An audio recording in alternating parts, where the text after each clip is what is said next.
প্রিয় স্নেহের 2024 সালের নতুন বছরের সপ্তম শ্রেণীর ছাত্রছাত্রী বন্ধুরা, আশা করি তোমরা সবাই ভালো আছো। আজ আমরা যে বিষয়টি নিয়ে আলোচনা করব সপ্তম শ্রেণীর থার্ড সামেটিভ অর্থাৎ ফাইনাল পরীক্ষার ইতিহাসের সিলেবাস, প্রশ্ন কাঠামো এবং নমুনা প্রশ্নপত্র নিয়ে। প্রথমে তোমরা সিলেবাসে দেখে নাও কী কী বিষয় তোমাদের থার্ড সামেটিভ অর্থাৎ ফাইনাল পরীক্ষায় থাকবে।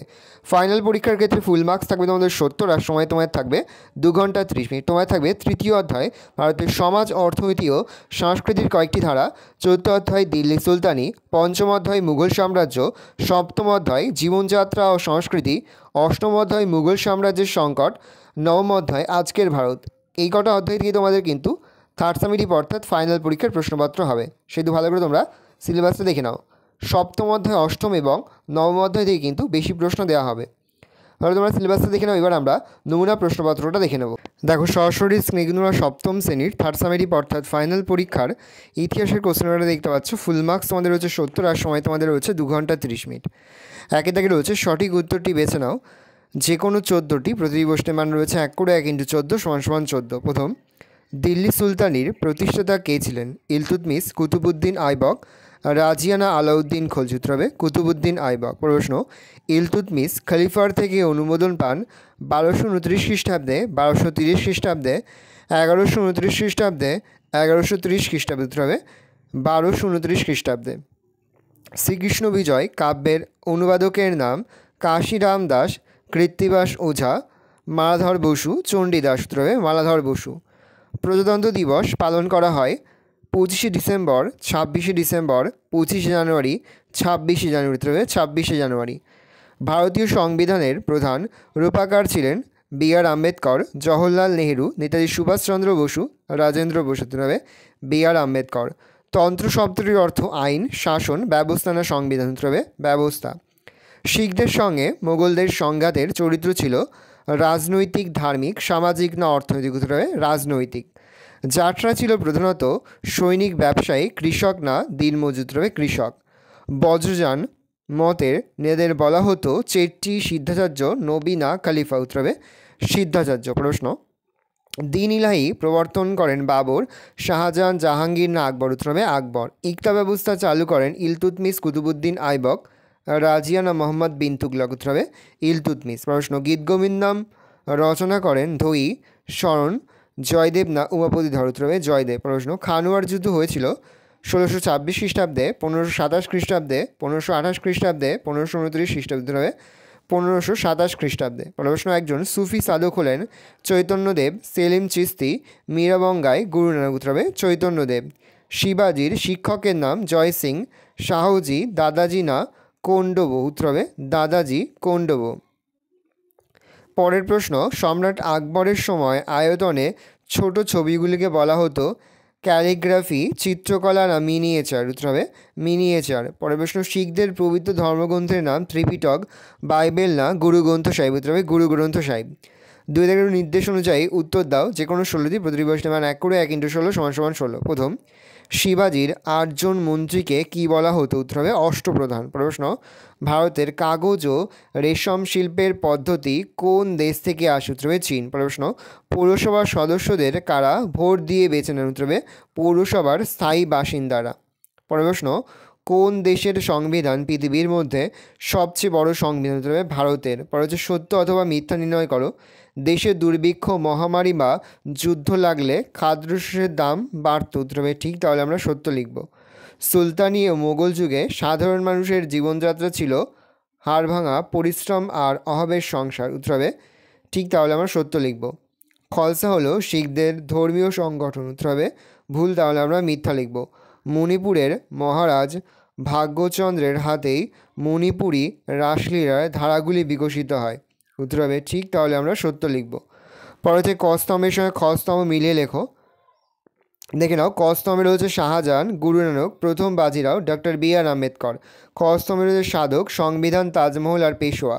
শাহজাহান হবে তাজমহল, গুরু নানক হবে সাধক, প্রথম বাজিরাও হবে পেশোয়া, ডক্টর বি.আর. আম্বেদকর হবে সংবিধান।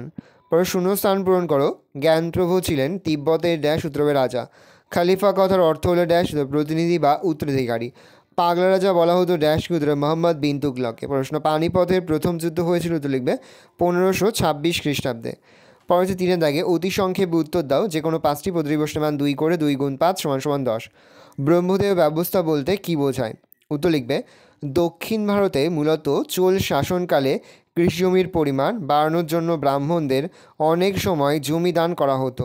তারা অনাবাদি জমি এবং জঙ্গল পরিষ্কার করে বসতি তৈরি করতেন। ব্রাহ্মণদের কিছু জমি দেয়া হতো যার কর নেওয়া হতো না। এই জমি হবে জমিদানের ব্যবস্থাকে ব্রহ্মদেব ব্যবস্থা বলা হতো।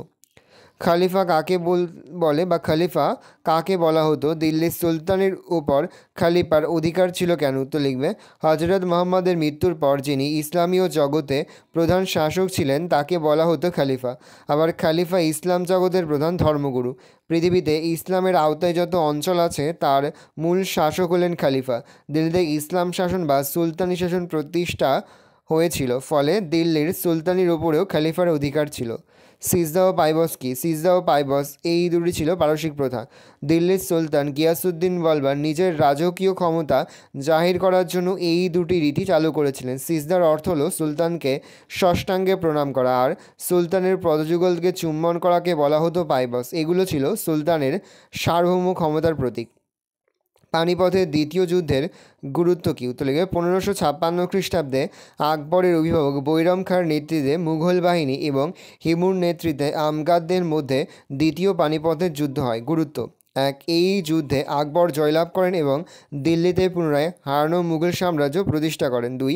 এই যুদ্ধে জয়লাভ করার পর আকবর একে একে মধ্য ভারত ও উত্তর পশ্চিম সীমান্তের কাছে কয়েকটি ছোট রাজ্য চিতোর, গুজরাট, বাংলা ইত্যাদি অঞ্চল জয় করে মুঘল আধিপত্য স্থাপন করেন। সড়কপথে ভারত এবং মধ্য এশিয়া ও পশ্চিম এশিয়ার বিভিন্ন স্থানের সঙ্গে কীভাবে ব্যবসা বাণিজ্য চলত? সড়কপথে ভারতীয় সামগ্রীর ব্যবসা হতো প্রধানত মধ্য এশিয়া ও পশ্চিম এশিয়ার বিভিন্ন স্থানের সঙ্গে। এই বাণিজ্যের প্রধান কেন্দ্র ছিল মুলতান শহর। সড়কপথে মধ্য এশিয়া থেকে মূল্যবান ধাতু যেমন সোনা, রূপা ও নানাবিধ রত্ন আমদানি হতো। আলেকজান্দ্রিয়া, ইরাক ও চীন থেকে আসত ব্রোকেট ও রেশম।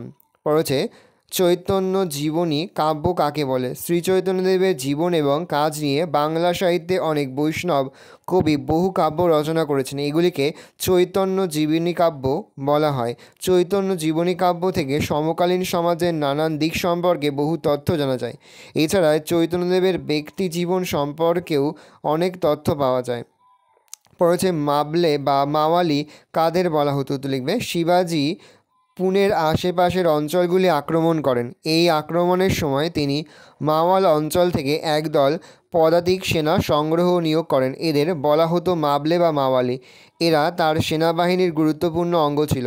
ক্ষমতা স্বতন্ত্রীকরণ কাকে বলে? সব দেশেই বিচার বিভাগকে আইন ও শাসন বিভাগ থেকে আলাদা করে রাখা হতো। কোনোভাবেই যাতে সুবিচারের পথ বন্ধ না হয় তার জন্যই এই ব্যবস্থা। এক কথায় একে বলে ক্ষমতা স্বতন্ত্রীকরণ নীতি। গণতন্ত্র যাতে বলবৎ থাকে তার জন্যই নীতি গ্রহণ করা হয়।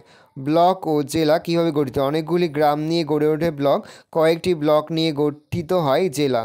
চারিদিকে হচ্ছে সংক্ষিপ্ত উত্তর, যে কোনো 5টি পদ্ধতি প্রশ্নের মান 3 করে 3 গুণ 5 = 15। পাল ও সেন যুগের কর ব্যবস্থা কেমন ছিল? বা পাল ও সেন যুগে কর ব্যবস্থা কেমন ছিল?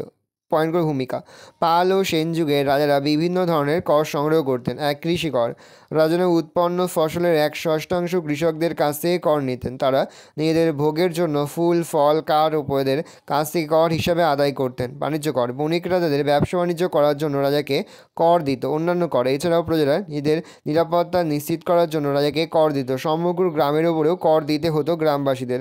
হাট ও খেয়াঘাটের ওপরে কর চাপানো হতো। পরের প্রশ্ন: রাজা লক্ষণ সেনের রাজসভার সাহিত্যচর্চার পরিচয় দাও। ভূমিকা: বাংলার সেন বংশের রাজা লক্ষণ সেন ছিলেন সাহিত্যানুরাগী। অনেক কবি ও সাহিত্যিক তার রাজসভা অলঙ্কৃত করতেন। তাদের মধ্যে উল্লেখযোগ্য ছিলেন এক কবি জয়দেব। লক্ষণ সেনের সভাকবি জয়দেব ছিলেন বিশ্ববিখ্যাত সাহিত্যিক। তার রচিত কাব্যের নাম হলো গীতগোবিন্দম।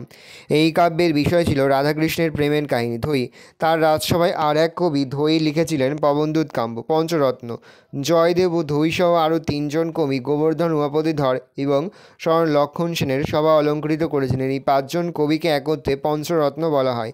এছাড়াও লক্ষণ সেনের মন্ত্রী হলায়ুদ বৈদিক নিয়ম বিষয়ে ব্রাহ্মণ সর্বস্ব নামে একটি বই লিখেছেন। লক্ষণ সেন নিজেও পিতার অসমাপ্ত অদ্ভুতসাগর বইটি সমাপ্ত করেন। ইকতাদার কাদের বলা হতো? লিখবে দিল্লির সুলতানরা বিভিন্ন রাজ্য জয় করে তাদের সাম্রাজ্যের আয়তন বাড়িয়েছিলেন। সুলতানরা যেসব রাজ্য জয় করতেন সেই রাজ্যগুলি এক একটি প্রদেশের মতো ধরে নেওয়া হতো। এই প্রদেশগুলিকেই বলা হতো ইকতাদার। ইকতার দায়িত্বে থাকতেন একজন সামরিক নেতা, তাকে বলা হতো ইকতাদার বা মুক্তি বা ওয়ালি। ইকতাগুলি থেকে কর আদায় করা এবং শান্তি শৃঙ্খলা বজায় রাখার দায়িত্ব থাকতো ইকতারদের উপর। ইকতাদাররা সম্পূর্ণভাবে সুলতানের নিয়ন্ত্রণে থাকতেন। সুলতান ফিরোজ শাহ তুগলক কী কী জনকল্যাণমূলক কাজ করেছিলেন? ভূমিকা: ফিরোজ শাহ তুগলক তার দান, দয়া, ইসলাম ধর্মের প্রতি অনুরাগ ও সত্যনিষ্ঠার জন্য ইতিহাসে আদর্শ মুসলিম নরপতি হিসাবে বিখ্যাত হয়ে আছে। এক, নতুন নগর হাসপাতাল স্থাপন। তিনি একাধিক নতুন নগর, মসজিদ, মাদ্রাসা, হাসপাতাল এবং বাগান তৈরি করেন। দুই, দরিদ্রদের অর্থ সাহায্য দান। তিনি দরিদ্রদের অর্থ সাহায্যের ব্যবস্থা করেন। তিন, বেকার সমস্যার সমাধান। সুলতানরা বেকারদের নাম নথিভুক্ত করে তাদের কর্মসংস্থানের জন্য একটি কর্মনিযুক্ত দপ্তর স্থাপন করেন। চার, কৃষির উন্নতি। তিনি কৃষির উন্নতির জন্য সেচ ব্যবস্থার উন্নয়ন করেন, বেশ কিছু খাল খনন করেন। তাছাড়া যেসব জমিতে চাষ হতো না, সুলতান সেই জমি সংস্কার করেন। পরের প্রশ্ন: শেরশাহ যোগাযোগ ব্যবস্থায় কী ধরনের উন্নতি করেছিলেন? শেরশাহ যোগাযোগ ব্যবস্থার উন্নতির জন্য পুরনো সড়কগুলির সংস্কার করেন এবং নতুন সড়ক নির্মাণ করেন। এক, তিনি বাংলার সোনারগাঁ থেকে উত্তর পশ্চিম সীমান্তে পেশোয়ার পর্যন্ত বিস্তৃত একটি সড়ক সংস্কার করেন। রাস্তাটির নাম ছিল সড়ক-ই-আজম। এই রাস্তায় পরবর্তীকালে গ্র্যান্ড ট্রাঙ্ক রোড নামে পরিচিত হয়। দুই, তিনি আগ্রা থেকে যোধপুর এবং চিতোর পর্যন্ত একটি সড়ক তৈরি করেন। তিন, এছাড়া তার আমলে লাহোর থেকে মুলতান পর্যন্ত একটি রাস্তা বা সড়ক তৈরি হয়। 12 ভূঁইয়া কাদের বলে? মুঘল সম্রাট জাহাঙ্গীরের সময় বাংলায় যে 12 জন হিন্দু জমিদার এবং আফগানরা মুঘলদের বিরুদ্ধে বহুবার বিদ্রোহ করেছিলেন তাদের একসঙ্গে 12 ভূঁইয়া বলে, অর্থাৎ তাদেরকে একসঙ্গে কিন্তু 12 ভূঁইয়া বলা হতো। 12 ভূঁইয়া বলা হলো প্রকৃতপক্ষে এদের সংখ্যা ছিল 12 থেকে অনেক বেশি। 12 ভূঁইয়াদের মধ্যে উল্লেখযোগ্য ছিলেন প্রতাপাদিত্য, চাঁদ রায়, কেদার রায়, ঈশা খান প্রমুখ। শেষ পর্যন্ত জাহাঙ্গীর এদের নিজের নিয়ন্ত্রণে আনতে পেরেছিলেন। পরের প্রশ্ন রয়েছে দিন-ই-ইলাহি কি? খ্রিস্টীয় 1570-এর দশকে মুঘল সম্রাট আকবর ফতেহপুর সিক্রিতে নানান ধর্মের গুরুদের ডেকে ধর্মীয় নানান বিষয় আলোচনা করতেন। এই সব আলোচনার ভিত্তিতে তিনি দিন-ই-ইলাহি নামে এক নতুন মতাদর্শ চালু করেন। পয়েন্ট করবে ফরাসি শব্দ দিন-ই-ইলাহির অর্থ হলো ঈশ্বরের প্রতি বিশ্বাস। আবুল ফজল ও বাদাউনি এই ধর্মমতকে তৌহিদ-ই-ইলাহি বা স্বর্গীয় একেশ্বরবাদ বলে উল্লেখ করেছেন। আকবর বিভিন্ন ধর্ম থেকে নিজের পছন্দ মতো কিছু কিছু বৈশিষ্ট্য বেছে নিয়ে তার ওপর ভিত্তি করে দিন-ই-ইলাহি তৈরি করেন। তিনি নিজের সভাসদদের মধ্যে এর প্রচলন করেছিলেন। কিছু অনুষ্ঠান ও রীতিনীতির মধ্যে দিয়ে তারা বাদশাহের প্রতি সম্পূর্ণ অনুগত থাকার শপথ নিত। এই হলো দিন-ই-ইলাহি। কবে কাদের মধ্যে পুরন্দরের সন্ধি হয়েছিল? এই সন্ধির ফলাফল কী হয়েছিল? 1665 খ্রিস্টাব্দে মুঘলদের তরফে রাজা জয় সিং এবং মারাঠা নেতা শিবাজির মধ্যে পুরন্দরের সন্ধি হয়েছিল। এই সন্ধির ফলে এক, শিবাজি মুঘলদের 23টি দুর্গ ছেড়ে দিতে বাধ্য হয়। দুই, শিবাজি মুঘল দরবারে গেলে অপমানিত ও বন্দী হয়। তাকে আগ্রা দুর্গে বন্দী করে রাখা হয়। সেখান থেকে পালিয়ে এসে শিবাজি পুনরায় দাক্ষিণাত্যের মুঘলদের সঙ্গে দ্বন্দ্বে লিপ্ত হন। সরকারের কাজ কী?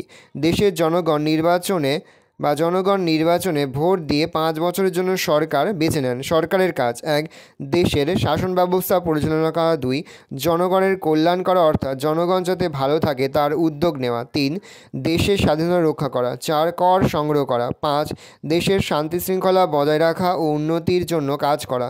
6, সংবিধান মেনে দেশ শাসন করা।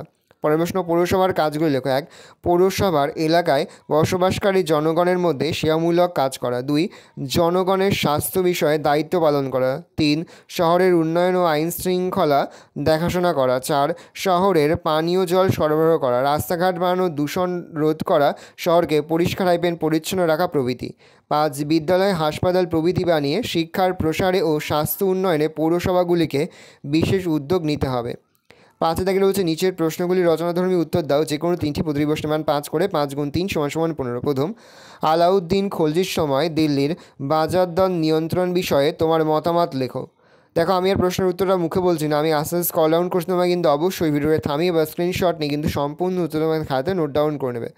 প্রথম পয়েন্ট করে ভূমিকা, 1 দিয়ে পয়েন্ট করে উদ্দেশ্য, 2 দিয়ে পয়েন্ট করবে রাজ কর্মচারী নিয়োগ, 3 দিয়ে পয়েন্ট করবে রেশন ব্যবস্থা, শেষ পয়েন্ট করবে মূল্যায়ন। পরের প্রশ্ন, সুলতান রাজিয়ার কৃতিত্ব আলোচনা করো। খুবই গুরুত্বপূর্ণ একটা প্রশ্ন। পয়েন্ট করবে ভূমিকা, দেখে নাও। তারপরের পয়েন্ট করবে সিংহাসন লাভ। পরের পয়েন্ট করবে কৃতিত্ব। কৃতিত্বের মধ্যে 1 দিয়ে সাব পয়েন্ট করবে শান্তি প্রতিষ্ঠা, 2 দিয়ে পয়েন্ট করবে রাজ্য জয়, 3 দিয়ে পয়েন্ট করবে শাসন পরিচালনা, 4 দিয়ে পয়েন্ট করবে অভিজাতদের ক্ষমতার হ্রাস, 5 দিয়ে পয়েন্ট করবে পতন। পরের প্রশ্ন রয়েছে 5-এর 3-এ মুঘল সম্রাট আকবরের কৃতিত্ব আলোচনা করো। প্রথম পয়েন্ট করবে ভূমিকা, তারপরের পয়েন্ট করবে সাম্রাজ্য বিস্তার। ভালো করে দেখে নাও পয়েন্টটা। তারপরের পয়েন্ট করবে শাসন ব্যবস্থা,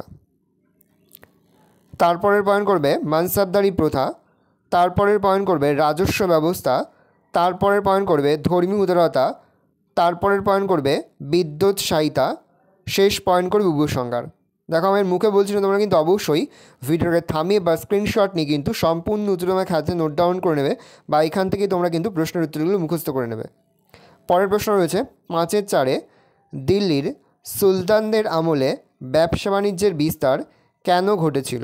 খুবই গুরুত্বপূর্ণ একটা প্রশ্ন। প্রথম পয়েন্ট করবে ভূমিকা, তারপরে পয়েন্ট করবে মেন পয়েন্ট ব্যবসা বাণিজ্যের বিস্তারের কারণ, 1 দিয়ে পয়েন্ট করবে নতুন শহর প্রতিষ্ঠা ও সংস্কার, 2 দিয়ে পয়েন্ট করবে উন্নত যোগাযোগ ব্যবস্থা, 3 দিয়ে পয়েন্ট করবে মুদ্রা প্রবর্তন, 4 দিয়ে পয়েন্ট করবে হুন্ডি ব্যবস্থা, 5 দিয়ে পয়েন্ট করবে আমদানি হাইপেন রপ্তানি বাণিজ্য, শেষ পয়েন্ট করবে উপসংহার।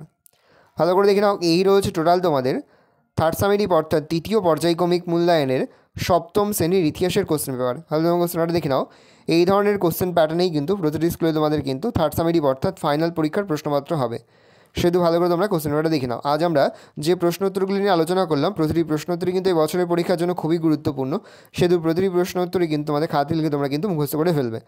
আশা করি ভিডিওটা ভালো লেগেছে। ভিডিওটা ভালো লাগলে ভিডিও লাইক করতে গেলে ভুলবে না। আমার চ্যানেল নতুন হওয়া লাইক করে সাবস্ক্রাইব প্রেস করে পাশে বেল আইকনটা প্রেস করে যখন নতুন করে ভিডিও আপলোড করি সবার ফার্স্ট নোটিফিকেশন তোমরা পেয়ে যাও। আর এই ভিডিওটি তোমার বন্ধুবান্ধবী আত্মীয়স্বজন সবার মধ্যে কিন্তু অনেক শেয়ার করে যে এবছর সপ্তম শ্রেণীতে পড়ছে।